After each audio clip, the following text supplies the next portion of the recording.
สวัสดีครับบ่าวไผ่ครับสวัสดีครับมื้อนี้นะบ่าวได้มาเห็นถนนแบบนี้อยู่ในปะอยู่ในสวนตอนนี้เนาะอยู่ในสวนเป็นได้เห็นถนนแบบนี้นะโอ้คันบ้านเมืองข่อยบ่คันบ่มีแบบนี้นะถนนหนทางข่อยว่าจะเดินคันแบบนี้ได้เอาสมมุติว่าได้ซำนี้นี่ก็ดีใจแล้วบ่โอ้ยอีดิบ้านเมืองจะเดินกันได้ซ้ำนี่หันบ้านข่อยได้ถ้าหากว่าได้ซำนี้นี่คือเอาไปปลูกอยู่บ้านเฮาเนาะแม่นถนนกันได้ไปปลูกอยู่บ้านหั่นบ่จักสิว่าอีดิคือในถนนเข้าในเมืองนี่ได้ระบบซำนี้บ้านเจ้านะ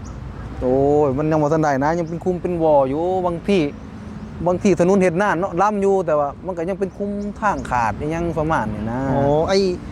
คือบ้านเจ้าน่ะจะเข้าไปในอำเภอประมาณจักกิโลนะโอ้ประมาณเกือบ60หรือ70กิโลพุ่นเด้จากแต่บ้านไปนะแม่นโอ้ใกล้แต่ได้มีระบบถนนแบบนี้นะคันอยู่ในเมืองกันมีอยู่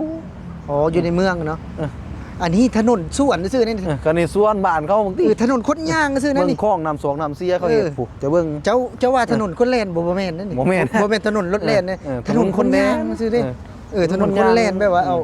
แบบว่าถนนออกกำลังกายซื่อได้นี่เบิ่งในบ่าวไผ่คือเว้าเลยถ้าเฮาแบบว่าเฮาได้มีโอกาสเนาะได้แบบนี้เนาะถนนอยู่บ้านเฮานะคือสิดีนะเบาดีได้คันว่าบ้านเฮาเฮ็ดได้เมืองเฮาเฮ็ดได้ก็ดีได้คือถ้าหากว่าแบบนี้เนาะมันก็ไปมาสะดวกเนาะมันก็สะดวกเด้อ1ไปมา1การเจ็บการเป็นมันถึงใบหอดใบได้อ๋อเฮาจะแบบว่าบ่ได้ลุยขี้พุ่นดินแดงอันนี้เพื่อกระซ้ำชอดทั้งเทื่อพุ่นขี้พุ่นวิ่งเข้าหลังจมูกหายใจบ่ได้ตายแล้วเอาดีได้นี่มันคืออยู่บ้านเฮาอ่ะบ่ฮู้ดอกว่าพุ่น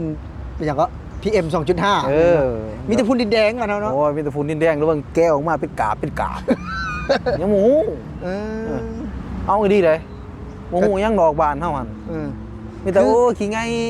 คือบางคนบ่ได้มาว่าเฮาตัวเนาะว่าเฮาตัวว่าอันนี้ถนนคนย่างถนนเว้าถนนให้กระลอกแล่นนี่นะถนนนี่เนาะให้ซัดแดนว่าง่ายซะให้ซัดให้ซ่าแลนวิ่งคือเพราะว่าอยู่นี่เป็นพื้นที่ป่าเนาะป่าจะแบบว่าสร้างเองเนาะสันซาที่แบบเพิ่นสร้างขึ้นให้นักท่องเที่ยวดึงดูดนักท่องเที่ยวเพิ่นสร้างถนนนะเพิ่นว่าน้อยๆได้แบบว่าย่างนี่พา FC เบิ่งนี่เบิ่งบ้านเฮาเนาะคันแบบว่าเมืองบ้านเฮาคันได้เฮ็ดแบบนี้ได้สินะแข้งบ้านเฮาเมืองบ้านเฮาสิคันเฮ็ดได้คือประเทศเขานี่ดีได้เนาะดีบ่ได้แบบนักท่องเที่ยวเขาก็สึกมาเบิ่งมาส้มคันบ้านเมืองพัฒนามันสิแตกต่างในคันบ้านพัฒนาได้มันสะอาดแบบว่ามันสะอาดเฮ็ดถนนดีขนาดบอกข้อง่ายขนาดประเทศไทยเขาเฮ็ดได้ซ้ำนี่เขายังบอกว่าเป็นเมืองพัฒนายังกำลังพัฒนานี่บ่จะสิพาเบิ่งไปยังไปเอาอีดีเลยเห็นบ่เจ้าว่าเห็นบ่เทวดานะห่วยใส่เห็นบ่โอ้เห็นบ่เทวดานะมีได้อยู่ซิมีอยู่ซิตาเพิ่นเด้โอ้เพิ่นแนมโอ้นี่ว่าโอ้อันนี้แนมได้ทั่วที่ทั่วนั่นนี่คือบ้านเฮาน่ะมีบ่แบบนี้นะบ้านเจ้าในอำเภอบ้านเจ้าบ่มีบ่เห็นจักอยู่วนได้คันนี้คือแท็กซี่ไปตระบอดมีติดตั้งเนาะแบบว่าโจรขโมยก็บ่หลายเนาะแม่นแบบว่าลักขโมยอย่างนี้นะขโมยมันก็นำได้เขาจะบอกไปยังพวกเฮาจะยังไปเลยคือได้เห็นเนาะได้เห็นความสวยงามเนาะบ่าวไผเนาะแม่นคือจังแบบว่าเป็นอีกอย่างนึงนะที่อยู่ในประเทศไทยที่แบบว่าบ้านเฮาอาจจะบ่มีเนาะบ่มีเพราะว่าคันบ้านเมืองเฮ็ดได้แข้งเฮาเฮ็ดได้แบบนี้ดีบ่ได้เบิ่งติเบิ่งถนนหนทางบ่แม่นโทน้ำโซน้ำเสียก็เฮ็ดเบิ่งสะอาดบ่สะอาดคือพื้นที่เนาะพื้นที่เขาแบบเก็บกำแบบละเอียดเรียบร้อยเนาะแบบว่ามันสร้างให้มันได้มาตรฐานสร้างให้ดีเนาะบ่ไผเนาะแม่นคือต้นไม้นะเพื่อนไปจะมาเบิ่งจะมาสังเกตมึงเห็นบ่เจ้าเห็นบ่ป้ายเห็นบ่เห็นบ่เลขป้ายเขาติดเรียบร้อยมีสแกนนี่ได้ต้นไม้บ้านเพิ่นน่ะบ้านเจ้ามีบ่ไอ้สแกนแบบนี้นะบ่มีสิมียังมีแต่ตักไปตัดเผาถ่านนั่นติบ้านเจ้าคือบ้านเฮานี่มันบ่ค่อยมีเลยต้นไม้ทรงนี้นะแม่นคือเพิ่นเอาไปขายบ่หรือว่าเพิ่นไปเลยจักเอาไปเฮ็ดอีซังบ่จักคนใหม่อนุเส้นทางจนขาดเบิดคือจะบ่ได้เห็นเนาะสิ่งที่สวยงามแบบนี้ว่าซั่นซะอยู่ในบ้านเฮาเนาะถ้าเฮาบ่มาประเทศไทยนี่บ่เห็นแน่นอนบ่เห็นคือสมมุติว่านี่บ้านเจ้านี่หมู่บ้านเจ้านี่อีกสัก100 ปีนี่สิได้บ่แบบนี้โอ้ยนี่เอาไปปลูกอยู่ในหมู่บ้านบ่ก็ง่ายมันบ่ได้หรอกคันเฮ็ดได้บ่ค่อยสิย่อหมู่สู่ฟ้าพุ่นเนี่ย คันแม่นอีก100 ปีนะได้แบบนี้เนาะ นี่เขาว่าจังได๋ก็บ่ได้ คันบ่ออกเงินเองนี่มันบ่ได้เลยเนาะ ก็บอกจกเงินในกระเป๋าบ้านคนในบ้านเฮาเองร่วมกันนี่สิแม่นสิ อ๋อ สิได้ อาจจะมีสิทธิ์เนาะ เออ แต่ถ้าหากว่าเฮารอให้ผู้นั้นผู้นี้มาซอยเฮานี่คือจะบ่ได้ โอ้ เนาะ ยสิไปรอแบบว่าไปรอทั้งขันเทิงบ่มาซอยจังซั่นสิบ่มีดอก เฮาตกจกเงินเฮาเองนี่แหละ การเงินในกระเป๋านี่อาจสิได้นะ คันเงินกับเงินไทยอีกเลยเนาะ หวยเงินไทยแล้วเนาะ หาเงินในไทยเนาะ คงสู่คนมีแต่คนทั้งบ้านก็มาหาเงินแต่อยู่ หลา ไท ย ย บ่ไทยอยู่บ้านหาเงินในไทยนะ หลายโอ้ยเกือบเบิดบาท อ๋อ บ้านข่อย เป็นนักอยู่บ้านนั้นบ่มีแนวกิน มันก็เฮ็ดให้เฮ็ดสวนมันก็พออะไรแต่ซ้ำนั่นแหละเขาก็บอกว่าไงความดิ้นรนของคนแต่ละคนเนาะ พอจะได้กิน คือมาอยู่ไทยเขาบอกว่าไงละหาเงินหาค่ำก็พอได้จนเจือครอบครัวเขาหนึ่งเขาก็เก็บกับกำ ก็พอได้กินเนาะ พอได้กินได้ใส่แล้วก็บอกว่าไงในครอบครัวเขาต้องเก็บต้องกำมือได้มือหนึ่งเขาสร้างครอบครัวเขาก็ต้องอย่างนี้คนเฮามือได้เขาสร้างครอบครัวก็ต้องส่วนครอบครัวเขาก็ต้องไปเฮ็ดสร้างบ้านสร้างเฮือนนี่แหละ คือถ้าหากว่าเอาอยู่บ้านหนึ่งแหละเงินค้ำมันก็จะบ่ได้เนาะเพอบ่ได้ทำงาน บ่ได้ และสองก็คือถ้าหากว่าความสวยงามแบบนี้นี่บ่ฮู้ว่าอีก100 ปีเนาะจักปีบ่ฮู้ว่า100ดอกบ่ฮู้อีกจักปี โอ้ จัง ว่า จัง อี สิ ก ได้ จักปีคันใดก็ดีคันใดเรียวๆวันก็แฮงดี เนาะเฮาจะได้อยู่บ้านเฮาจะได้อวดหมู่เด้เนาะ เอาไปบ้านเมืองเฮาเนาะจะเดินเติบโตโอ้พัฒนาไว้สำไรในอีก3-40 ปีนี่คันพัฒนาได้นี่ดีนะ คันแบบนี้เนาะ คันใดแบบนี้นะ ถ้าสมมุติว่าคือเพิ่นให้นี่ เออ แบบเป็นคือศาสตร์ในสภาพเมืองบ่ไปภาพเมืองปลูกอยู่บ้านเด้ ไหวคันมันได้ก็เมื่อได้ เนาะเฮ็ดให้แบบว่าคล้ายๆแบบว่า เป็นศาสตร์นะบ่ไป แมน เป็นพื้นที่แบบว่า ก่อคือแบบหญ้าเทียมมัน เนาะ คันมันได้แบบนั้น จ้างรถเหมาเมื่อบัดนี้เนาะ เมามาแล้วแหละ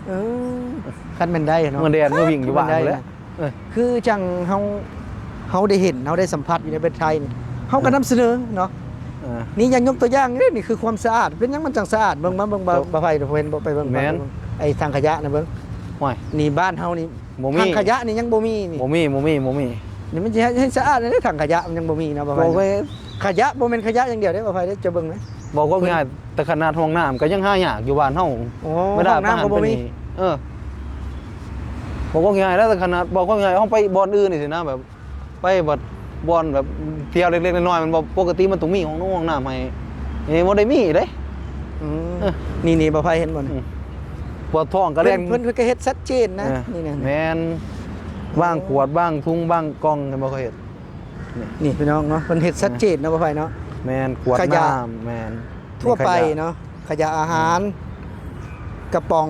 เครื่องดื่มเนาะขวดแก้วเนาะเพิ่นจะเฮ็ดละเอียดเฮ็ดชัดเจน อันนี้กระป๋องเครื่องดื่มอันนี้ขวดแก้วนะ หมู่บ้านจังนั้นมีบ่เอ้าหมู่บ้านใหญ่บ่หมู่บ้านจังนั้น หมู่บ้านคนประมาณเกือบ200 200มีถังขยะกี่ชิ้นเอ้า โอ้ยบ่มีผู้สิน เอาอีดี บ้าน200นะ เอา200หลังคาเหือน 200หลังคาเรือนพี่น้องไม่มีถังขยะสักชิ้น บ่มีเด้ เว้าไปเลยนี่ เอาบ่ได้เว้าดีก็เว้าดีนี่เดียวนี่ อีหลีบ่คือว่าเว้าลิ้นซื่อ เว้าดีนี่เดียว 200หลังคาเรือนถังขยะไม่มีสักชิ้นพี่น้อง บ่มี เคยเห็นได้สักเวลามีขยะยังเก็บไปเก็บมันเผาไปเผามัน เก็บมัน ทิ้งไปเลยตามหลังบ้าน บ่ส่วนมากก็เก็บเผาหยังของไผของมันนี่สิแหละ อ๋อ เผาหน้าบ้านไฟหน้าบ้านมัน ส่วนหลายก็บ่ได้มีกำแพงกั้นอยู่แล้วมัน บ่มี ก็คือเป็นหัวไม้ แม่นหัวไม้ อ๋อ ผู้ใดมีเงินแน่ก็เฮ็ดกำแพงกั้นสินะ บ่ได้บ่มีเงินก็เอาตามงบประมาณเนาะ มันก็แล้วแต่ผู้ใดมีผู้ใดทุกข์อีสิแหละผู้ใดมีเงินแน่ก็เฮ็ดกำแพงก่อ ก็ถือว่าเป็นเรื่อง ติด ราว กำแพงก็เฮ็ดซื่อๆแล้วกำแพงก็คันคือประเทศไทยเนาะเขาต้องติดกล้องจังซี่นะคันเลื่อนสานก็ได้เนาะคันแล้วเนี่ยคิดเฮานะแบบมันจะสิสะดวกเวลาลักเด็กขโมยหน่อยเฮาบ่ฮู้หรอกในอนาคตว่าซั่นซะ ก็คือก็เป็นอีกหนึ่งเรื่องราวนะพี่น้องที่หนุ่มลาวเพิ่นอยากได้ถนนนี่นะพี่น้องนี่นะ โอ้อยากได้กัน อยากได้ถนนนี่ คันก่ออะไรคือสาดนี่ก่อเมื่อได้นี่ ถ้าแบบว่าพับ เออ พับได้คือซากนี่สิพับ เออ พับมือเลยถ้าได้พับได้เพิ่นซากนี่เนาะ แม่น สิพับมือเลย ฝากเมื่อนั่นแหละ เออ ไปปลูกอยู่บ้านเจ้าของพุ่นแหล้วเนาะ เออ คันกระเจ้าให้วะ พี่น้องเนาะทางพุ่นบ่ไผเห็นบ่ เออ เบิ่งเพิ่นถ่าย MV นะมันถ่ายเพลงบ่ น่าจะถ่ายบอก MV เพลงเลย เออ ไฟก็อยากมาถ่ายไฟก็อยากมาเที่ยวกันแนวนี่ งามเนาะ เอ้ามันงามมันสวยเนาะ อืม บ่ว่ายืนถ่ายรูปก็ยังฮู้คือซ้ำกับอยู่เมืองนอกกูว่า โอ้ แน่ แม่นบ่พ่อนี่ไปเบิ่งอยู่ครัวเอา วงติวัดเท่านี้เด้อแหล่งท่องเที่ยวเนาะบ้านเฮาเมืองเฮาก็ได้แบบนี้โอ้ได้ว่าเด้อวัดเท่านี้เราเด้อไอ้หยอดเด้ออันนี้อีก3 สาจะเห็นบ่ นี่ในครัวบ้านเจ้าในครัวข้ามน้ำนี่มีบ่เป็น โอ้ยมัน โด บ่ ย มี บ่แม่นครัวเป็นน้ำคลองคิดงามได้บ่งามบ่เป็นสิเนี่ย ครัวใหม่บ้านข่อยนั่นครัวไปเดือยใหม่ตัดใหม่นี่มาปูขามเลย บ่มีเนาะคือสิเนาะ โอ้บ่มีดอกคันมีสิก็ดีแล้ว คันใดคือสินี่มาอยู่บ้านเฮาเนาะคักขนาดเนาะบ่นั้นเนาะบ่ เบิ่งย่างคือย่างหมึกต้อยผมก็ปูเนาะ เอ้ย เออ คักได้มาตรฐานเนาะบ่ค่อยเนาะอันนี้ แม่น ข้ามนี่นะข้ามห้วยซื่อนี่ข้ามคลองซื่อ มันเป็นห้วยเคาะนี่คณะคำเคาะนั่นนี่ เออ กันขามหัวอยู่บ้านบ่มีซ้ำแบบนี้ เนาะภาษาข้ามคลองซื่ย่างขามเลยเด้อนี่